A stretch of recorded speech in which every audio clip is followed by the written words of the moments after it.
Good morning, everybody. It's Jesse with Media in the Streets. I'm out here Chillen in Portland, Oregon. It's January 2nd. It's about 10 a.m. here. I'm down on Johnson Creek with the man who can't find work. Was forced, he lost his home, was forced to move down here. He had a camp set up. He was getting by, trying to get things going again. You can see the creek down here. It's down low today, but over off in here, an old campsite, it was clear up here. It washed a lot of stuff out. This is Robert, you guys. Howdy, Robert. Hello. Might have to talk a little loud over the creek so this thing can pick you up. What's the situation out here right now as far as this creek rise, and how long has it been back down? It's been back down for about 2 days. It was clear up to right here. Okay. If it rains again, it'll come right back up again. Okay. Very fast. Very fast. Well, I'll take you through here and tell you some of the stuff that Robert's been telling me this morning. We're walking through a trail here, and a lot of these guys out here in Portland, Oregon, when the economy takes a crap, unfortunately they have no other choice but to camp. Apparently O.D.O.T, was it? Yeah. O.D.O.T come in here and cut this man's tent down. He didn't have a home to go to anymore. We'll get into that in a little bit. Come in here with the razor blade and razor knife, cut this man's home down. This guy, I'm sitting here having a cup of coffee with him. He's totally sober. Is just trying to survive. O.D.O.T came in here, the one camp he did have before his camp got flooded, and he set up again, got cut down with a razor knife, and just taken. Down off in here, we're walking on this trail here. You'll see if I can get some footage down in here, you guys. Here's a camp that the river just totally took out of the bushes due to the weather that's been here. A lot of the rain that's came in, it's flooded a lot of this out. It's really cold right now. Like, it's 10 o'clock in the morning and my hands are getting numb. And most of you guys that know me know I've come out of Wyoming and Idaho, so I'm used to the cold. It's a humid cold out here though, so it's bone chilling. We got this remnants of this other camp here, you guys can see. Now this is what people have to do to survive sometimes, is they've got to get down in here and survive. You know, the economy, it's taking a crap. When you can't find a job, or you're working for $7.25 an hour and you're barely clearing $1,000 a month, and you can't pay rent, and you can't pay electricity, or you can't pay the taxes or the mortgage on your home, due to the way things are going right now, sometimes this is what happens. You know, a guy finds himself in a situation where he's not going to steal and he's not going to deal dope, and he gets out here and he survives. You know, so, you know, maybe this year in 2012 we could start doing something a little different. Start helping the local homeless communities here in America. We've sent enough jobs overseas. Not that we have, but the corporate entities. The corporate entities, they've sent jobs over here. 80% of America's wealth goes to 15 or 20% of the rich and the elite.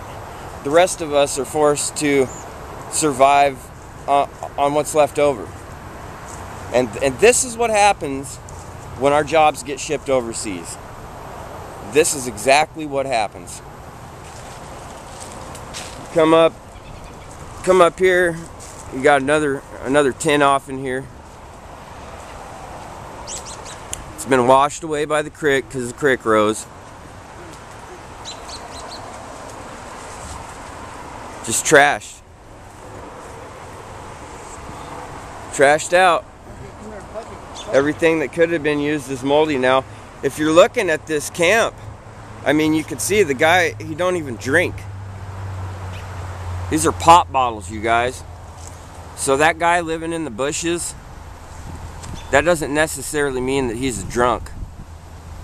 Maybe that guy was your next door neighbor. Maybe he sat next to you in the pew in church on Sunday, Saturday.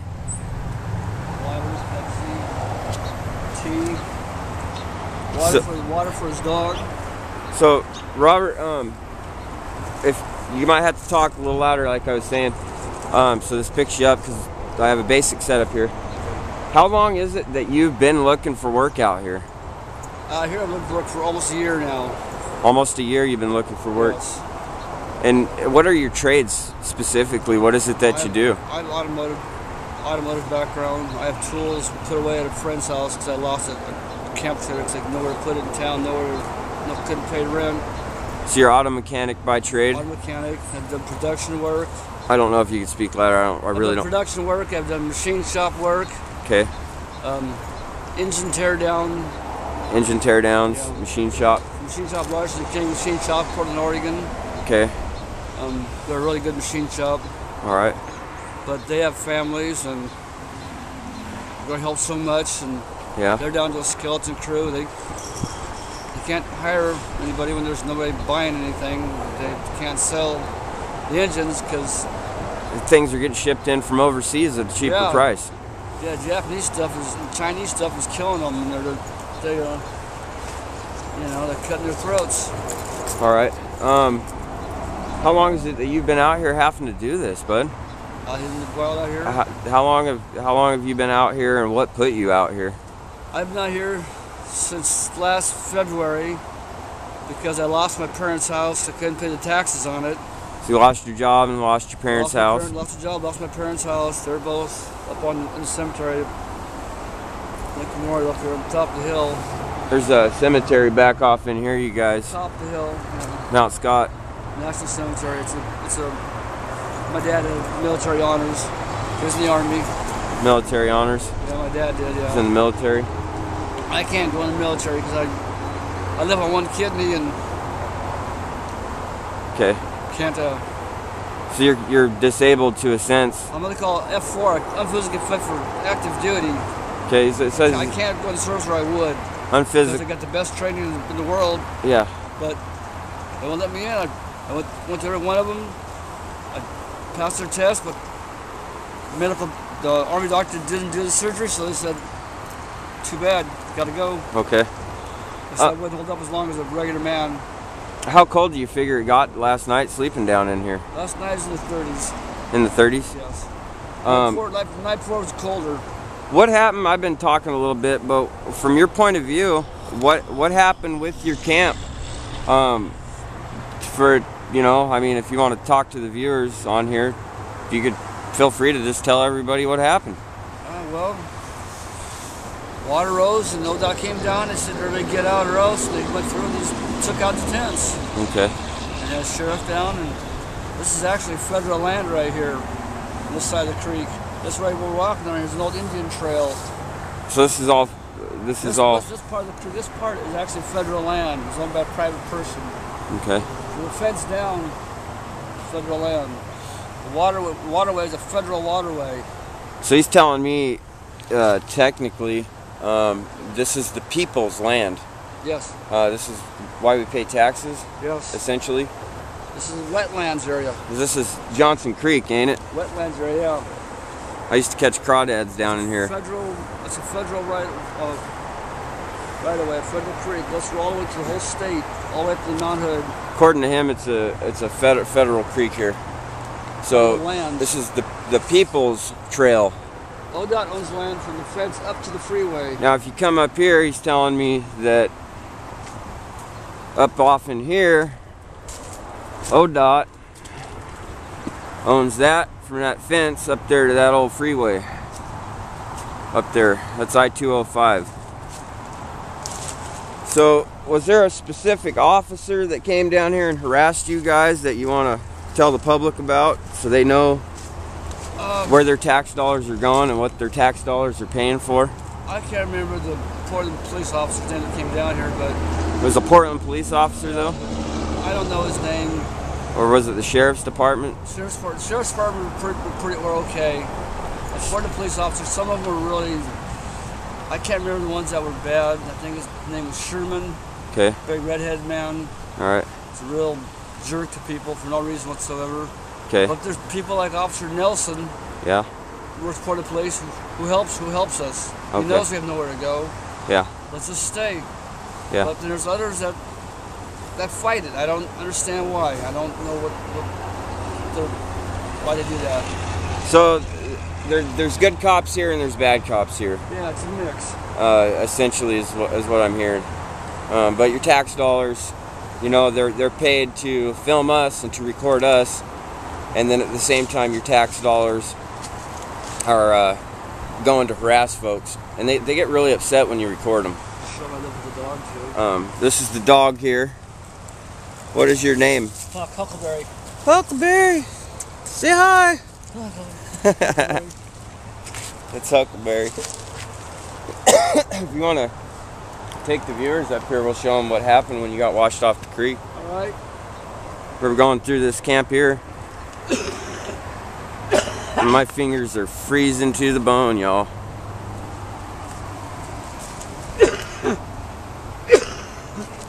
So when this fella got washed out here,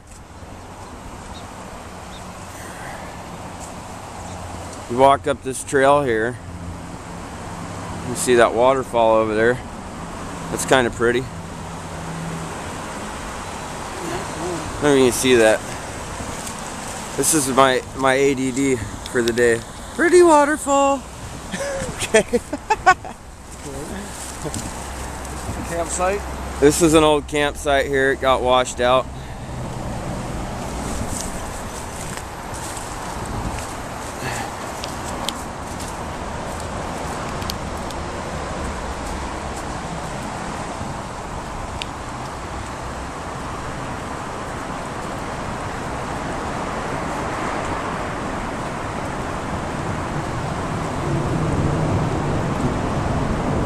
Come back up in here and we're up above the water line. You can see where the water line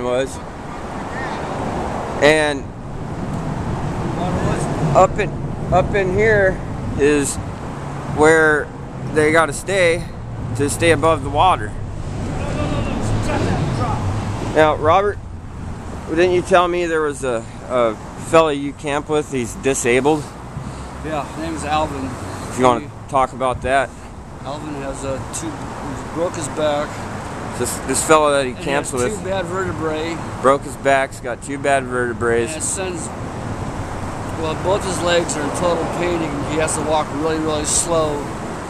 He's applying for SSI. They said it'd take 3 months. It's already been 5. Applied for SSI. Said it'd take 3 months. It's been 5. This guy's out here. He's in constant pain. This guy right here, Robert. And Doug, the man I interviewed yesterday, they took him under their wing, more or less. I guess he's a friend. Yeah, good friend. To help him out because nobody else was willing to help him. So, and he's forced to be out here. So, gotta stick together. Yeah, I totally understand. They got the doggies at night. Here's Huckleberry. Is there an address? If anybody is viewing this right now, Robert, that you could get mail at or receive something as far as camping gear, if anybody's got any extra camping gear in their garage that's just sitting collecting dust? Yeah, 19202 Southeast Owls Rest Court, Milwaukee, Oregon, 97267. So what's that? Tell me again and I'll say it louder in here. 19202 19202 Southeast Owls Rest Court. Owls, like a hoot owl. Yeah. Rest Court. Milwaukee, Oregon. That's MILWAUKIE. Okay. 97267. 97267. So, if there's anybody out there that's got any cold weather gear and can maybe help this man, you know, the price of fuel is enough, and when you're out here and there's no jobs, it's really hard to fill one of these propane deals over here. I don't know if you guys can see that. I'm surprised that didn't get washed down the creek. Did I hear your friend yesterday? I'm pretty sure in another video he said his Bible got washed down the creek? Both our Bibles said, yeah. Both your Bible got washed down the creek too? Backpacks, sleeping bags, blankets, dog dish. I had a dog toy called Chuck, and it got a lot moved down the creek. Everything. Everything. Have you ever heard of Pay It Forward? No. Pay It Forward, it's basically the idea that if you're on your feet and you can help somebody else, that will do something for them to help them change their life, you just ask that when they're on their feet that they can help do something for 3 other people that will help change their life, and that at the same time when they get on their feet they help 3 other people. That's good. So it starts a ripple effect of good. You paid it forward this morning just by giving me a smile this morning. Great. It can be done in many different ways. Great. So Robert, I guess we'll close. Thanks for being with me out here. Thank you. And Mac chilling with me. This is Jesse with Media in the Streets. It's cold, you guys. We're going to get some coffee. We're out.